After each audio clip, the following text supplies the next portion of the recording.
Estás escuchando Bendecidos en Cristo, el devocional diario de la IBC Corregidor.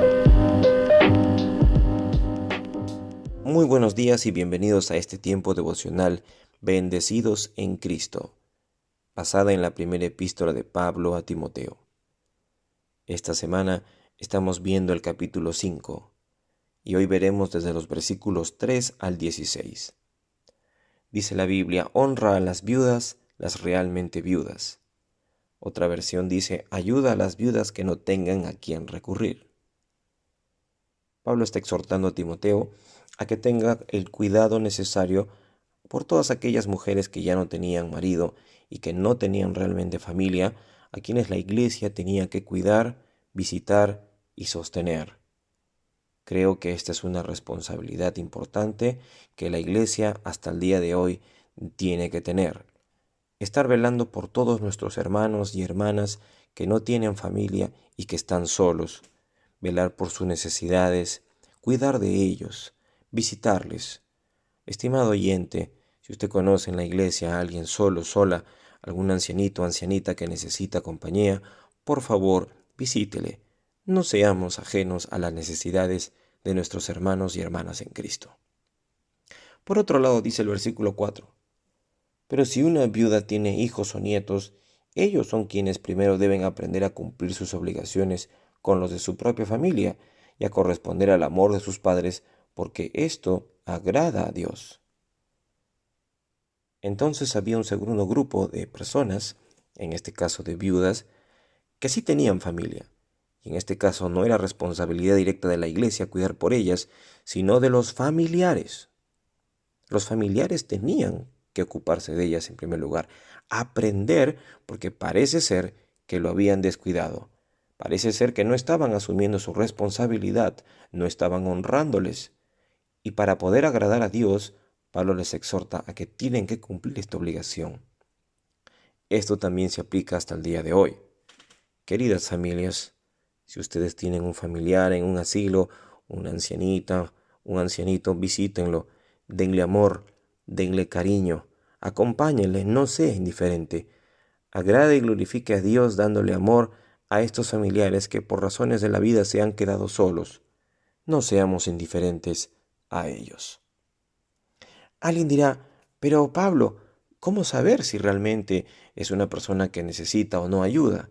Dice la Biblia en el versículo 5, la verdadera viuda, la que se ha quedado sola, pone su esperanza en Dios y no deja de rogar orando día y noche. Esta era la persona a quien teníamos que ayudar. Tanto la familia como la iglesia eran las mujeres que buscaban a Dios, que realmente pasaban una necesidad grande y había que ayudarles. Había otro grupo también, dice, pero la viuda que se entrega al placer está muerta en vida. Mándales también estas cosas para que sean irreprensibles. Parece ser que había un grupo de viudas que eran más jóvenes, que lejos de estar buscando a Dios, se entregaban a los placeres y había que enseñarles entonces la búsqueda de Dios, orar, poner su esperanza en Dios y no tener una vida entregada al placer. También la Biblia va a decir: mándales también estas cosas para que sean irreprensibles, pues quien no se preocupa de los suyos y sobre todo de los de su propia familia, ha negado la fe y es peor que los que no lo creen. Pablo va a decir esto porque se suponía que nosotros los cristianos, y lo digo se supone hasta el día de hoy, conocemos el amor de Dios. Conocemos la misericordia de nuestro Señor Jesucristo. Conocemos que el primer mandamiento es amar a Dios por sobre todas las cosas y el segundo es amarás a tu prójimo como a ti mismo. Si los cristianos, que tenemos la palabra de Dios, estamos siendo indiferentes a nuestros familiares o a las personas que no tienen recursos y les dejamos solos, ¿cómo entonces podemos decir que amamos, habiendo incrédulos que sí ayudan a sus familiares? Nosotros que profesamos una fe verdadera, tenemos que poner esta fe y el amor en acción. De no ser así, estamos cayendo entonces en un grave error, porque si en teoría profesamos el amor de Dios y en los hechos no lo hacemos, amados, esta es una gran contradicción que crea un conflicto muy fuerte en el mundo y causa mucho más daño que el que un incrédulo podría hacer. ¿Se imagina usted predicando desde un púlpito amados los unos a los otros y en la práctica siendo totalmente indiferente y dejando de proveer a mis familiares? ¡Qué terrible! Por eso, mis amados, seamos consecuentes en lo que predicamos y en lo que hacemos. Por otro lado, parece ser que en la iglesia había un grupo o conjunto de viudas que habían hecho un compromiso e incluso parecía que habían hecho como un tipo de, de pacto servicial para no volverse a casar y al parecer las jóvenes estaban rompiendo ese compromiso. No está clara la escritura, pero en este grupo de viudas se había hecho una lista. Y Pablo va a hacer una distinción de este grupo de viudas a cuáles tienen que poner en la lista en la cual van a ayudar y a cuáles van a darles otras instrucciones.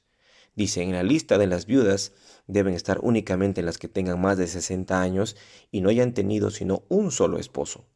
Deben ser conocidas por sus buenas acciones, por haber criado bien a sus hijos, por haber recibido bien a los que llegan a su casa, por haber lavado los pies a los del pueblo santo y haber ayudado a los que sufren. En fin, por haberse dedicado a hacer toda clase de buenas obras. Lo que Pablo está diciendo es que hay que ayudarlas porque han mostrado una vida piadosa, han mostrado una vida cristiana, han dado frutos y ahora es tiempo de que sean bendecidas por la iglesia. Es tiempo de que la iglesia honre ese esfuerzo y ese buen testimonio. Y por eso, como eran mayores, había que ponerlas en una lista.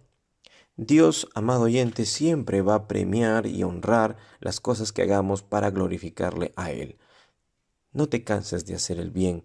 A su tiempo cosecharás si no desmayas. Pero por otro lado, dice el apóstol Pablo en el versículo 11, pero no pongas en la lista las viudas de menos edad, porque cuando sus propios deseos las apartan de Cristo, quieren casarse de nuevo, parece ser que ese era el compromiso que habían hecho, y resultan culpables, dice, de haber fallado a su compromiso. Además, andan de casa en casa y se vuelven perezosas, y no solo perezosas, sino también chismosas, metiéndose en todo y diciendo cosas que no convienen.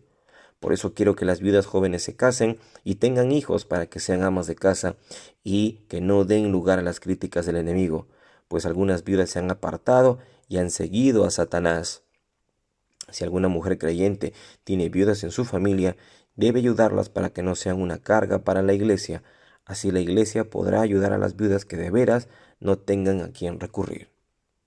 Pablo está poniendo orden y decir, familias, por favor, enseñen a las viudas, a las más jóvenes, hagan su vida nuevamente, empiecen de nuevo, no se entreguen al enemigo, no vivan una vida perezosa y de chismosería, sean nuevamente esposas, tengan hijos, sean útiles. Y familias, por favor, atiendan a las que están solas. No hagan que la iglesia se cargue con ellas. Seamos de bendición para todos. Estimados hermanos, qué importante es enseñarnos unos a otros. Pablo quería que las más jovencitas aprendan a ser útiles, que sean mujeres dignas, mujeres trabajadoras, mujeres piadosas que busquen al Señor y que no caigan en la tentación de Satanás. Y a las familias que también puedan identificar a viudas jóvenes para que puedan volver a empezar y no sean una carga para la iglesia, sino que realmente se pueda ayudar a quienes lo necesitan. Amados, tenemos un llamado siempre a cuidarnos unos a otros, la iglesia a cuidar a los necesitados y la familia también a proteger y a cuidar a todos aquellos familiares que están solos, enseñarles, ampararles y mostrarles el amor de Dios. Que el Señor nos ayude a velar por todas estas personas que por circunstancias difíciles de la vida les ha tocado vivir un tiempo complicado y difícil, pero sentir que ellos puedan sentir que estamos con ellos. Señor, gracias te damos por este tiempo en el cual viene a nuestra mente todo familiar o persona que ya sea en la iglesia o en nuestra familia, está solo o sola, y permítenos llevarles tu amor, tu ayuda, tu comprensión y tu compañía, para que puedan sentir siempre, Señor, el amor de Cristo en sus vidas. Gracias, Señor, oramos por ellos en el nombre de Jesús. Amén.